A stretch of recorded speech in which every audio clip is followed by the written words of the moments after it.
front line which we shouldn't forget about, because, as we know, information is the kind of weapons which does not need maximum of efforts, but still can be the driving force in the war.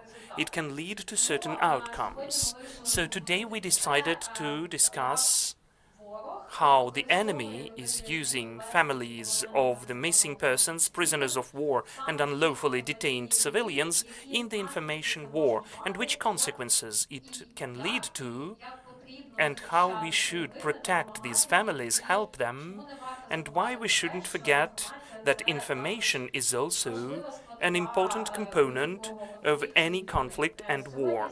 Today we are joined by representatives of the families and the public sector. So today we have Petro Yatsenko, representative of the Coordination Headquarters for the Treatment of Prisoners of War, Irina Chaika, representative of the Community of Families of the 57th Brigade, Svetlana Zubko, specialist of the Joint Center of the Security Service of Ukraine, and Evgenia Sinelnik, representative of the Association of Families of Azovstal Defenders. Thank you that you joined us and agreed to share your experience with us. So why did we decide to write about that? Our organization for a lengthy time is working with the families of missing persons, prisoners of war, and unlawfully detained civilians. And when we communicate with them, rather frequently we hear in the conversations that they have faced either some fraud schemes or systems, or recruitment by the adversary.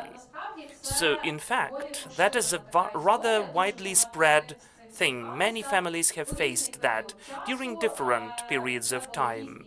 Those could be totally different cases, but as we could see, this topic was not that communicated in the public space, because mostly the families, after facing such situations, they fight against them on their own, especially when they speak about fraudsters.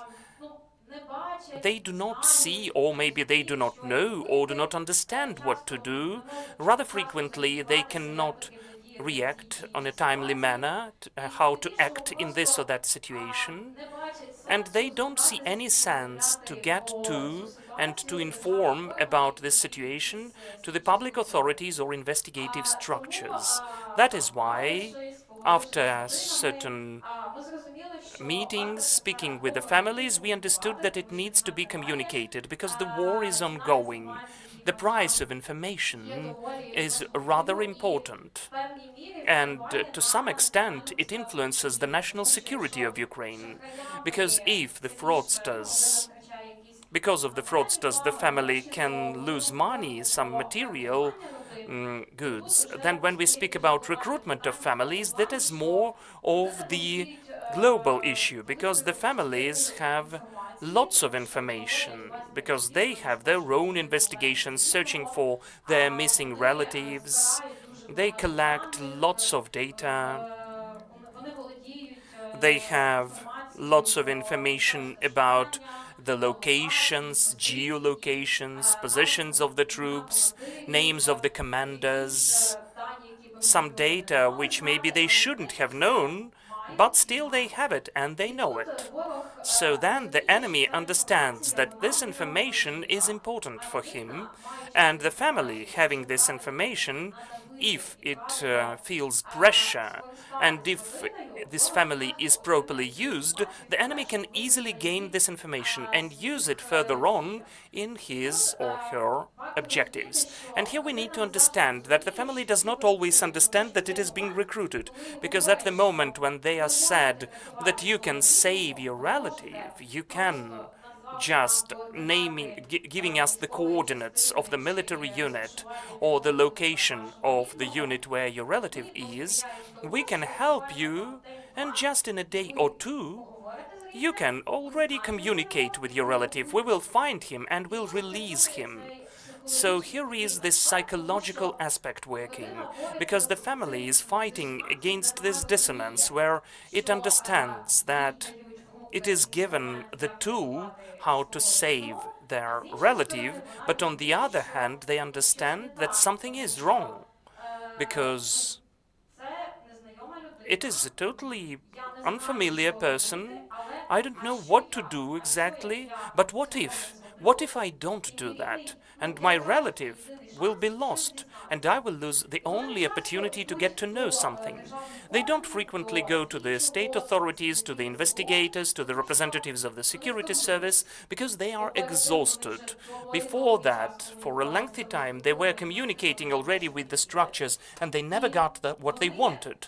So they are living in this uncertainty. What if? What if it is my only chance to find at least a single piece of information? And when we communicated with the families, in fact, not that many families finally went to the public authorities, because if those are fraudsters, they instantly understood that they want money, then something is wrong. I don't have this money, I cannot provide any money. So the fraudsters, in the majority of the cases, stopped the communication themselves. So the family considered there's no sense to go to the police and inform them about the situation. When the recruiters went to the families, many families used to say, I didn't know what to do at the moment. I understand that someone is getting to me, but I don't know what to do. I did not make a screenshot, I did not record the audio of the conversation, and without any evidence getting to the security service, there's no point in that. So we need to understand whether the families know what to do, whether there is enough of information in the public space, where enough of the information is provided by the state authorities, so that the family could understand where to go to and where to get real help, and what they need to do in this case, and how to identify that someone is trying to recruit them.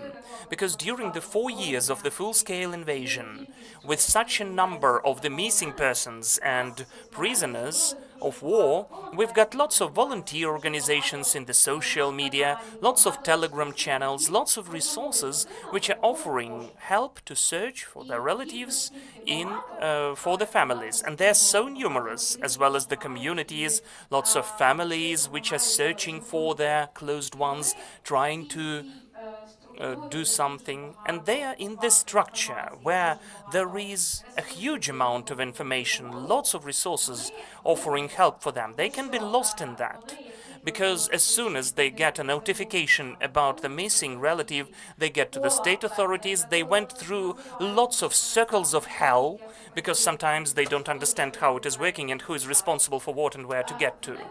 They understand that they are offered a very specific algorithm, what they need to do, and they will do that and they will get information, they think.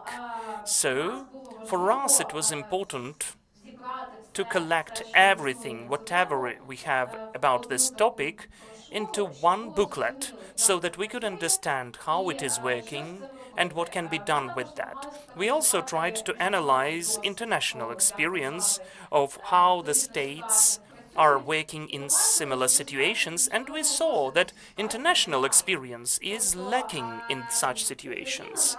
Ukraine, as of now, has unique experience of the war.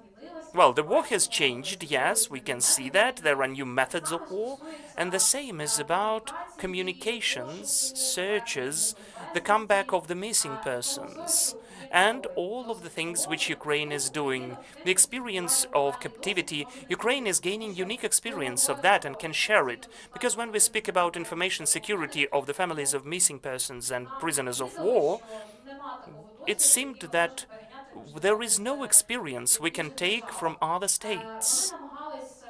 They were trying to monopolize the information. Whatever can be taken from the international experience is that they created one unified structure, which was dealing with informing a certain category of persons, a vulnerable category, where the family can get to get information and to verify it. So when something has happened with a big number of victims or many missing persons, either there was one person from the state who busted the myths and was following and monitoring all of the manipulations of the enemy, following whatever could be found in the social networks, So there was one person who had to monitor all of that and then had a public statement explaining what's true, what's not. Or they created a special department which was dealing with this only. And all of the issues of information security were the issues of this only department. That is why, de facto, we are studying ourselves how we can properly take care about information security, first of all, of this vulnerable category of the families, because Russia has seen in this its own opportunity to get information without spending too much of efforts. So now I'd like to give the floor to the families. Yevgenia, I'd give the floor to you first. You are in this topic since 2022, the topic of prisoners of war and missing persons. You are communicating with the families a lot. Could you please tell, during these 4 years of your activities, public activities, what do your families face, your community faces? How do you feel? What do you feel, first and foremost, if you are an easy target for the fraudsters? And second point, how is the enemy using you? Hello, everyone. Well, in fact, among the families, it's a very complicated topic, because this is the historical tradition, I would say. We need to highlight the topic that no one communicated with the families, so the feeling that it is okay is already the thing which we got used to. When such a situation takes place, one of the first emotions in the family is something is wrong with me. It is I should be ashamed to talk about that, they think. Besides the problems highlighted by my colleague, that the families are not getting to anyone thinking that they will not get help, another aspect, it is a kind of a shame. And here you need to highlight, and it is super important to have an information campaign, that it can be discussed. We need to discuss that. I've read an analytical note, and I can confirm, even in the sample of our community, what was mentioned by the representatives of the coordination headquarters, about 80% of the families as of today, to this or that extent, had communication. They were under the influence of Ukrainian or Russian fraudsters. So, in fact, yes, it happens. Could you please tell, what's your community faced most of all? Some fraud schemes of retorting the money, or the enemy was trying to conduct influence, because the topic of Azovstal factory is rather popular, and it's manipulative to some extent. That is the topic of exchange of prisoners of war, first of all. Do you feel whether you are manipulated? Well, the majority of our community are the families of the prisoners of war. So here we had the biggest category of cases connected with the Russians. And the worst of all of that, let us take, the Ukrainians are not communicating.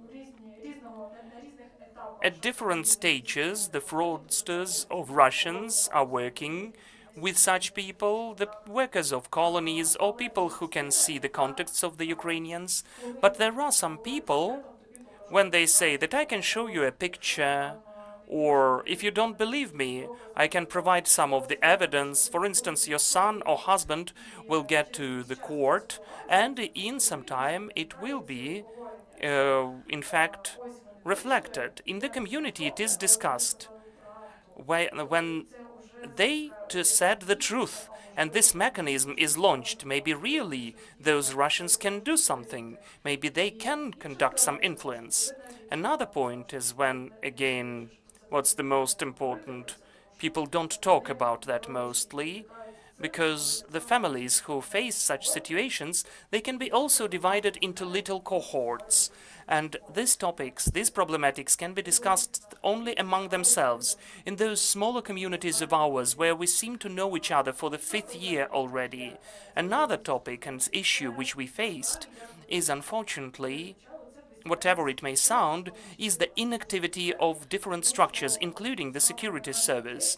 Because looking at our cases which we had, the families got to us, and whatever they could get as a response, ignore them, ignore the fraudsters. People get calls from different phone numbers, Ukrainian numbers, Russian numbers. They get notifications, they get threats, the threats of tortures or the killing of their children.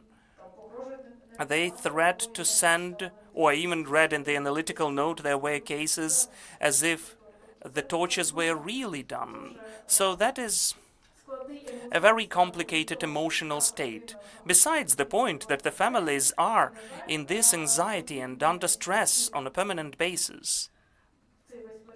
All this blackmailing is taking place not for a day or two. It can go on for a couple of months, or for 4 months even.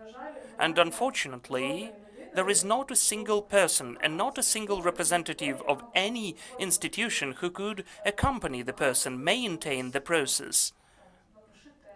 Write this, say that.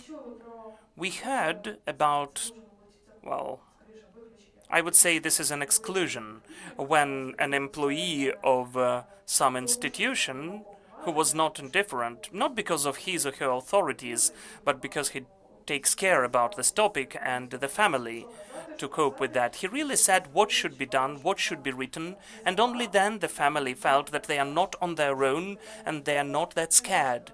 Because it's not only that it's additional stress.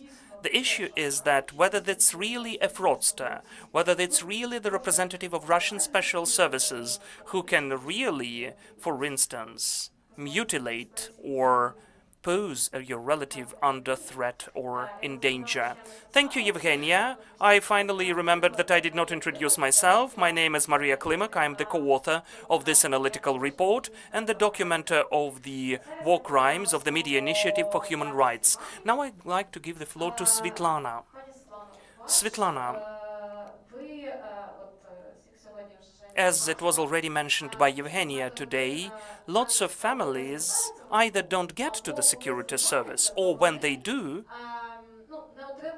not get the help and support which they needed. Could you please tell how can your structure and should help the families in such situation?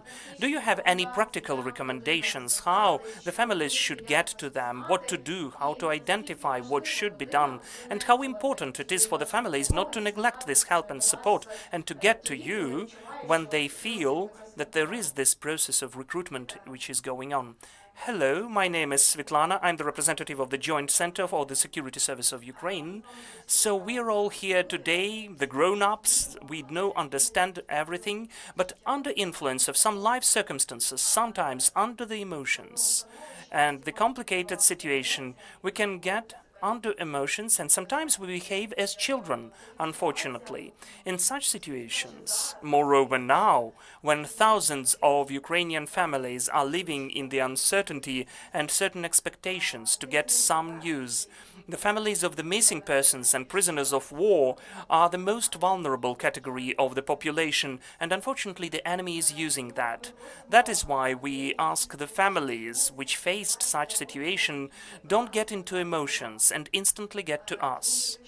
Because if we think what opportunities these anonymous persons from the internet could have, from Telegram channels or from Facebook or Instagram, which opportunities or capacities they may have which the authorized authorities don't have, who are specifically working in this sphere. It's not a secret for anyone that on the territory of Russian Federation there are call centers which are involving professional psychologists in this work. Because information war is also a front line, a very harsh front line, where Russia has an objectives and sometimes rather successfully accomplishes them. Let me also name a very simple example. Just a year ago, the Russians posted online a list of 1,000 persons which Ukraine as if doesn't want to bring back.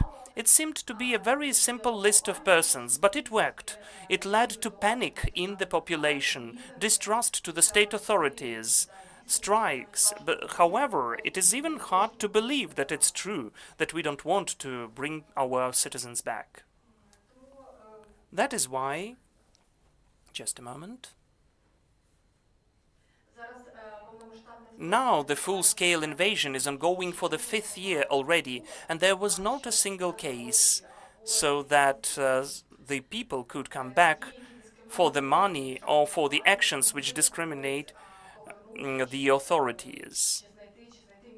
The relatives are not found. It's hard to believe which capacities these volunteers or these persons from the internet should have to help the relatives bring their prisoner of war back. So please, instantly come to the Security Service of Ukraine. We are also in touch with you. I'm the representative of the Joint Center of the Security Service of Ukraine. I'm always in touch with the families. We can always help you and tell you what to do. In the perfect world, you shouldn't even communicate with them. But if it even happens that you are under emotion started the communication with them, you should better get to us later than not to get to us at all. Thank you. Could you please tell whether you face the situations when the families are coming to you with this kind of psychological pressure conducted onto them, that the families are being manipulated, that they are under threat or danger, with the questions what they should do? Or maybe you can provide some psychological support to the family which is already in such situation and doesn't know where to get to.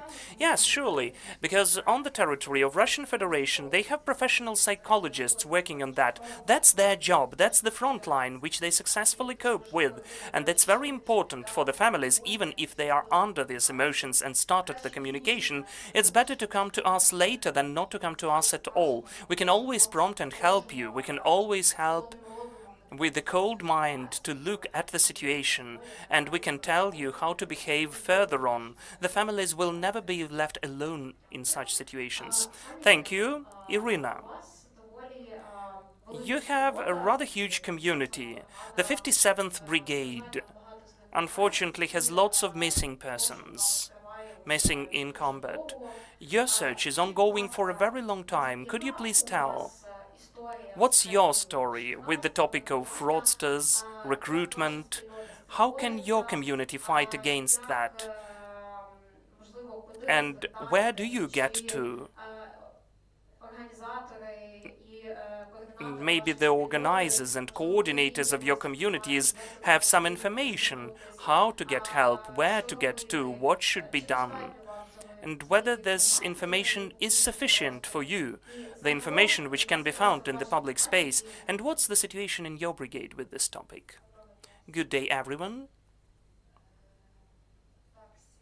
Yes, the families of the missing persons and the prisoners of war, do you hear me? Well, maybe a bit closer. Yes, really, they do face different situations of fraudsters. And the fraudsters understand that their emotional state of the families, and they use it. They begin making calls, writing texts. They introduce themselves as people who have some information about their relatives. And they offer help and support to bring them back, to search for them, then to bring them back, and in the majority of cases they claim money for that. Many families agree to pay not just because they want to pay, but because of the fear that really that could be their relative, their close one. And if I don't pay, then maybe I will never find him or her, or I will never get to know anything about him or her, and I will be sorry for that.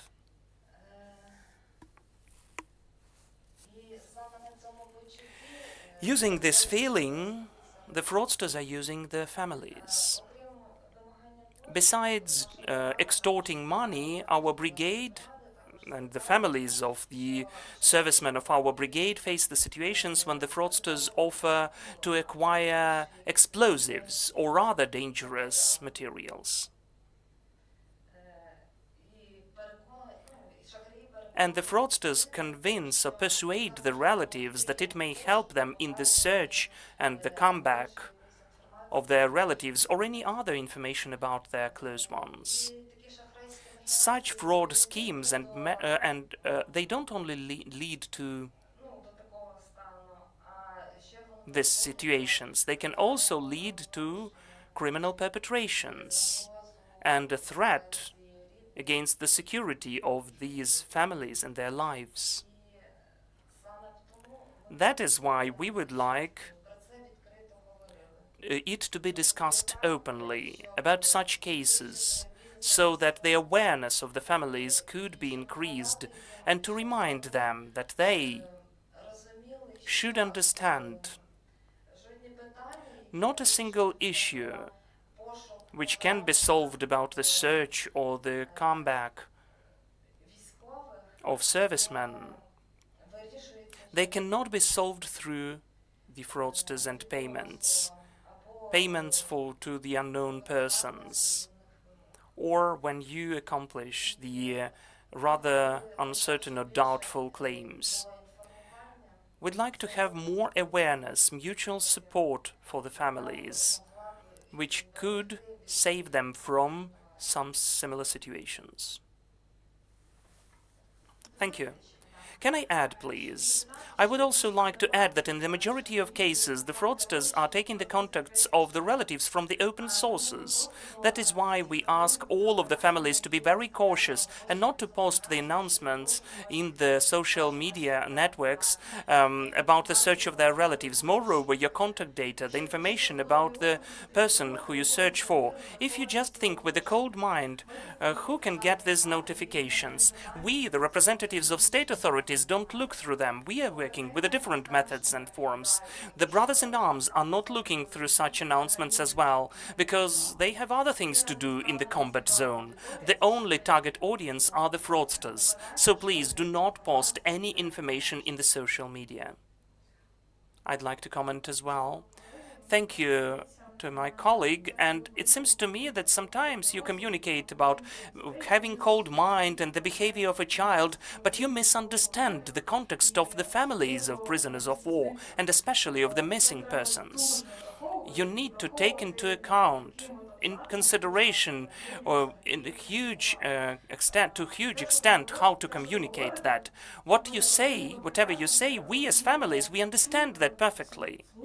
We listen to you, but we do not hear you, because we have had already a long way of anxiety, depression, a long way of some helplessness. And when you are just told, think with your cold mind, with your head, it will be good, everything will be okay, it will not be okay. It is not working. And when we speak about fraudsters, yes, we should speak about that, but still, what our community has really faced. Here is the case. A person in Telegram is introducing himself as if he is a general, his name and surname. He does not hide a picture, a phone number.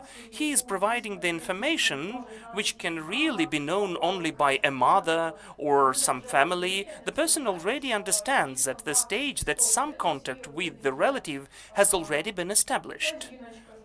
This woman comes to the coordination headquarters, to the information center, to the police, what she should do, and she gets the response, ignore that, you should think with a cold mind, everything will be okay.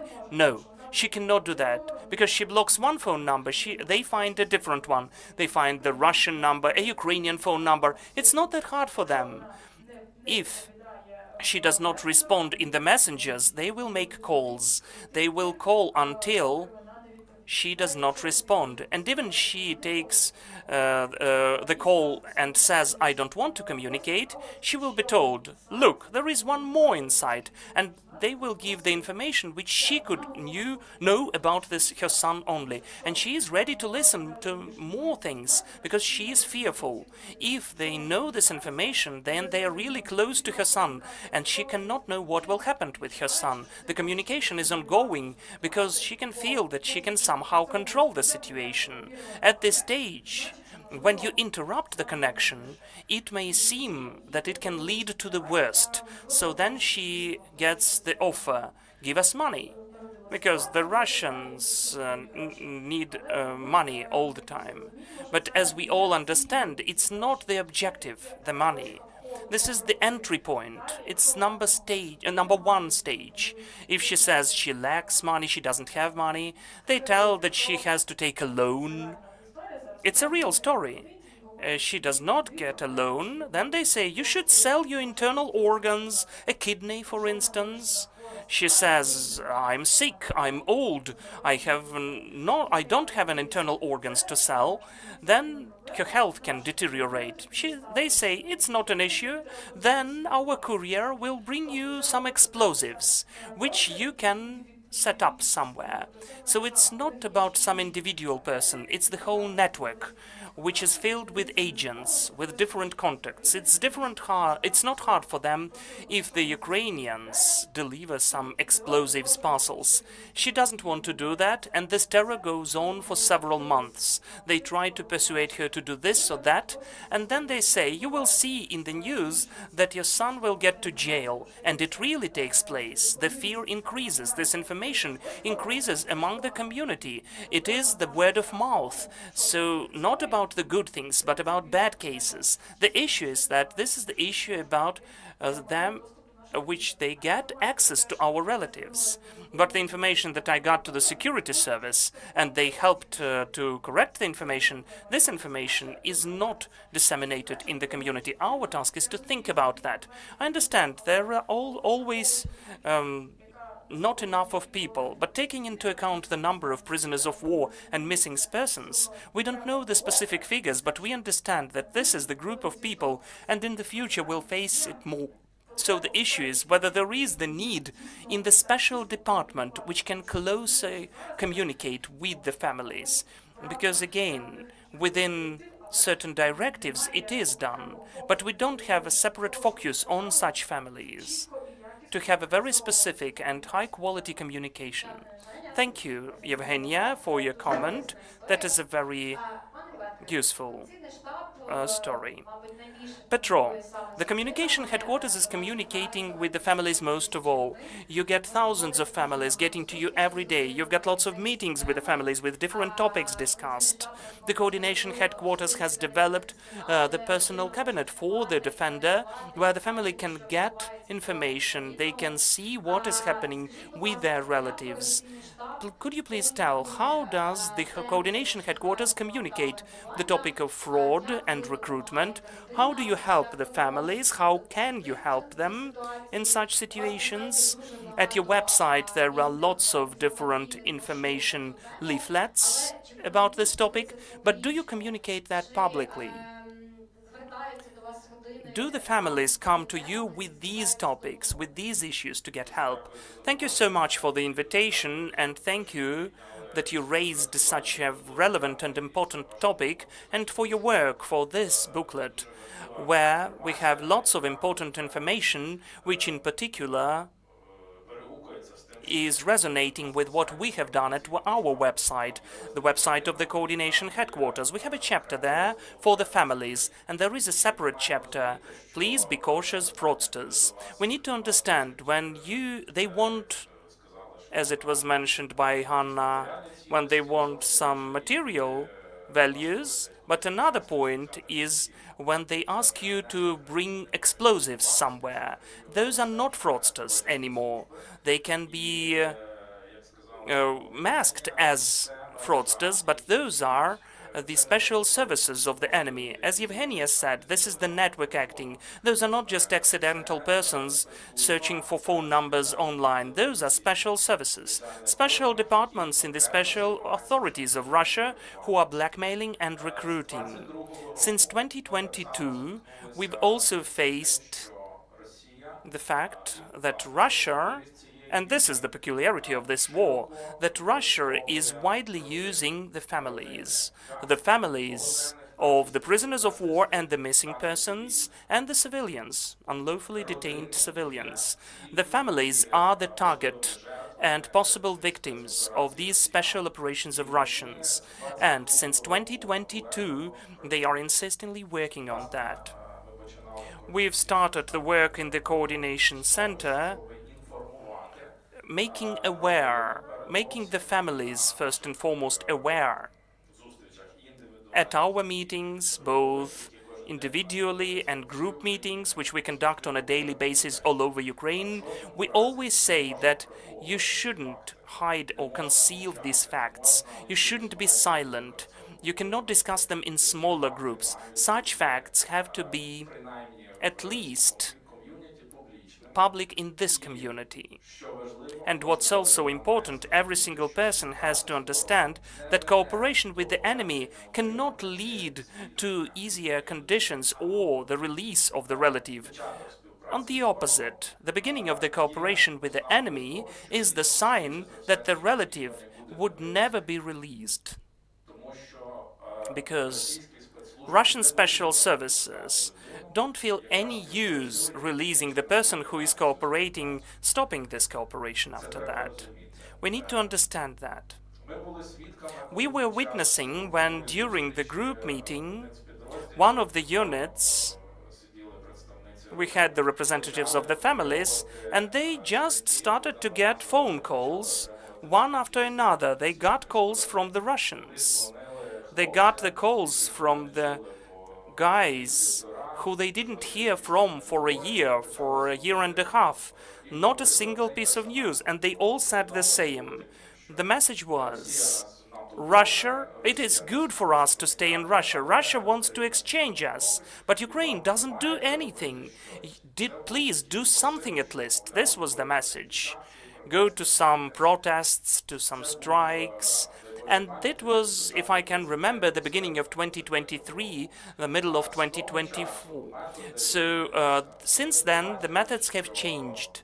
They've seen that they cannot provoke any massive protests, so the individual work started to make families conduct certain terrorist acts, to deliver intelligence information. It is really scary and mean, because they use the most vulnerable, well, the biggest vulnerability of the family. They're using their emotions. As it was mentioned by esteemed Yevgenia, it's very hard to counter them, but we have some success cases. In particular, the case which we communicated about in the Ukrainian radio and different media, international and foreign journalists from BBC, Deutsche Welle came to us. We have a case when the family successfully coped the case of blackmailing. Their relative was released. As the coordination headquarters doesn't have the function of investigation, we gave this case to the Security Service of Ukraine, which maintained the case and successfully coped with it, because they gave all of the screenshots. The Russians are instantly erasing all the notifications. As soon as the message comes, it vanishes in an instant. But Svetlana, her name was Svetlana, she still made screenshots, she gave to the security service, and she stayed in touch with them. We had a happy ending. The family got their relative released, but it's only one case. And they conduct this work massively. It's very hard to follow all of the cases. It's very hard to get help for everyone. But in any case, the person who is aware, this person is strong. This person is ready if he or she is informed. So we help the Media Initiative for Human Rights. We thank the families, the representatives of the families, and to all of the involved structures in the work of the coordination headquarters, that these events are taking place. And in particular, thanks to them, we make everyone aware that you shouldn't be afraid, you shouldn't hide anything, and in any case, you should communicate. and share this information with the consultants of the coordination headquarters and the security service, the national police, and having the personal cabinet and experience of the visits to the representative offices of the coordination headquarters, it is even better when you know each other and you can say the consultant, I got such a message, I am being blackmailed, I need help. This is the beginning of this long and hard way, but still the way not to get on the hook of the enemy and to help each other. Thank you. Thank you for your comment. Now we have an air raid alert, so if you need, we can move to the shelter, but we have only several minutes left, so if you'd like, you can move to the shelter. When we were getting this analytical report ready, we asked the families what else they were facing. Rather frequently, we are asked by the families about these or those organizations. They do not understand what organizations those are, but rather frequently they can hear from the released persons that this or that organization helped my family bring me back. This is one of the most popular thing, Щит матерей, Shield of Mothers. This is the response of the Russian Federation to the projects of the coordination headquarters, and you have several of them. And the families, when they hear that there is a release and publicly announces that this organization really helped me, they believe that, and they get to these organizations. They give them all of the personal data, the contacts, and they hope that their story will have the happy ending. But we all understand why this personal information is being collected. This structure belongs to Russian Federation, so that they could collect some data about the military, about their families, some other additional info. So I'd like to ask you, Petro, as well, what can you tell about this organization? Maybe there are any other similar organizations of Russia. And how can the families act in such situations? Because frequently they come to us with the request, what can you tell us about this Russian organization? Should we get to it? Well, maybe the majority, if you haven't seen it, there was a wonderful video about this organization of the Toronto TV YouTube channel. And I have my own comment. Russia does not have any independent organizations. You need to understand that all of the organizations which say that they are public ones or NGOs, they still are subordinate to FSB and other Russian structures. Let us not advertise this one. However, it is a very active media campaign, and they are working with the prisoners of war when they release them. And people are in such a state that they don't even believe that they are being released, so they can still read the text which was given to them. But still, we need to understand that the essence of all of these organizations is the same. Step by step, they are leading the families to involve it in some criminal activity. First, they may give you some help or support, give you a letter or the parcel, but yes, seemingly, they need all of the data for that. Rather often we face the situation that they ask the copies of the documents from the families, like the extracts from the service investigation documents of the military units, the pictures. They create huge databases, they collect this info, and we understand it's not in vain. You should be really cautious. On the one hand, you may understand that the families would really like to get to know something, so they get to such organizations, but we need to understand when it is help and since which moment it becomes the cooperation or collaborationism with an enemy. Unfortunately, it's a very relevant issue, the topic for all of us, which in fact is really hard to fight back. Thank you. What we also noticed with the development of technologies, one of the tools of this information warfare, as of now, which is becoming rather popular, is AI, where the enemy is using, well, not only the enemy, but the fraudsters are using AI for the publication of certain videos with our defenders, for the manipulations. They generate the voices, the images. They say that the live person may have perished or vice versa, and they try to extort money from the families or to get certain actions done by the families. Irina or Evgenia, could you please tell whether you already faced in your communities the cases of the AI use against you? Maybe some new families who recently came to you have already faced the situations when the AI has been used in the information manipulation about their relatives and themselves. Have you had such situations already? The only thing which we really faced is that the pictures, the photos, which were taken by the enemy, in our case, that is the Azovstal exit of the defenders and the first visits of Olenivka, these pictures, these photos were adjusted, or they were given as new ones. Everybody understands that they are not of super high quality. They don't have such experts. They just process those pictures, which we can see already. It changes the faces, even if the request was different. Make it brighter, and AI can still change the face. So if it is a picture of not such a high quality, even the face can be distorted. And the families are looking through and living in these public forums and channels to find something at least, to find any lead. If they try to find a relative during the 4 years, they can see the same pictures which were adjusted by AI, and still they lead to lots of emotions and discussions. Still, he is alive, I recognized him, he looks similar with someone. But we had more cases about the previous topic mentioned.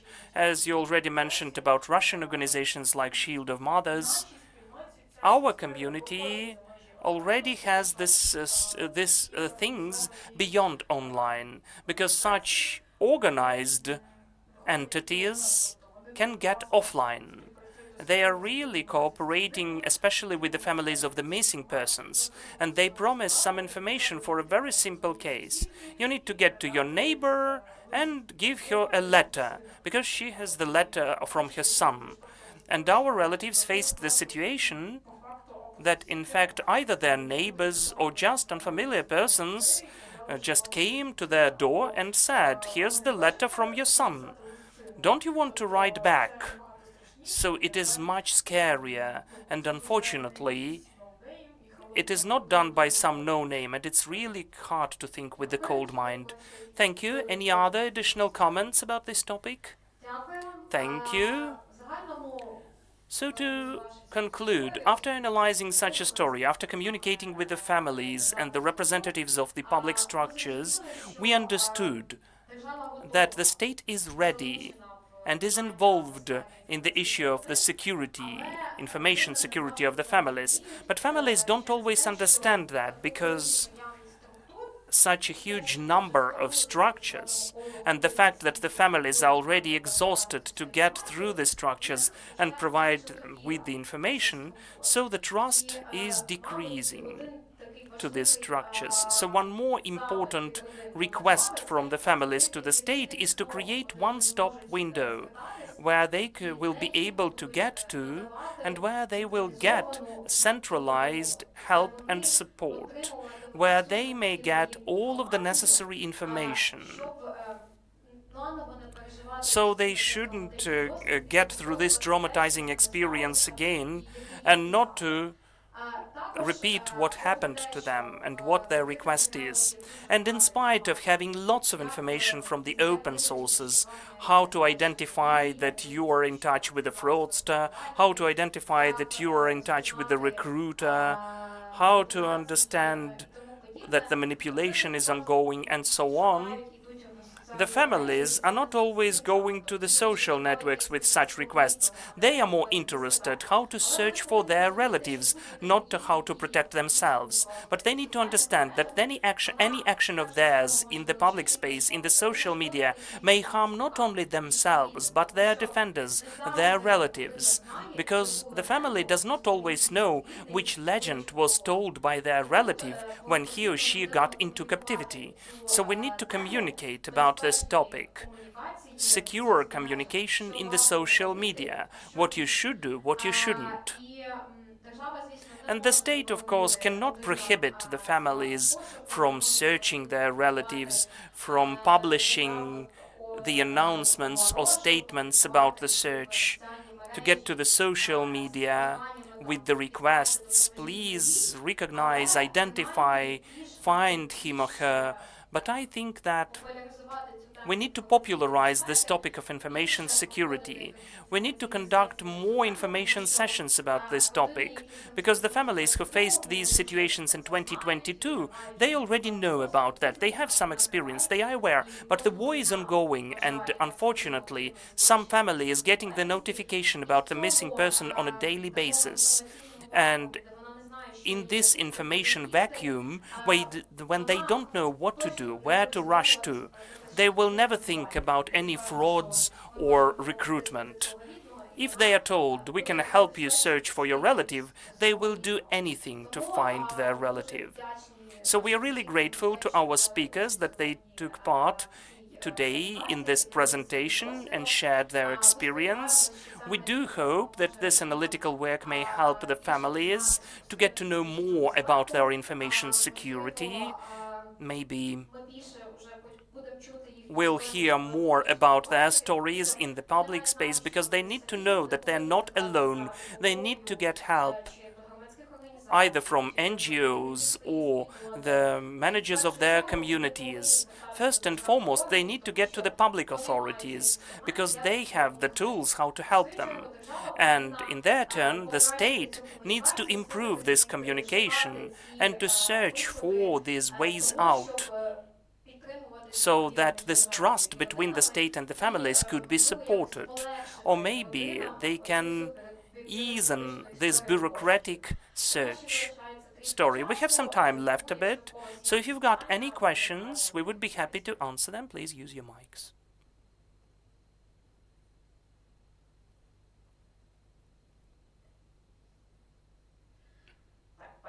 Okay, we can see that there are no questions. We do hope it was interesting for you to listen to our presentation. If we did not have enough time to tell about anything, you can read about that in our analytical report, which will be on our table or at our websites. Thank you for your attention. Glory to Ukraine, glory to the heroes.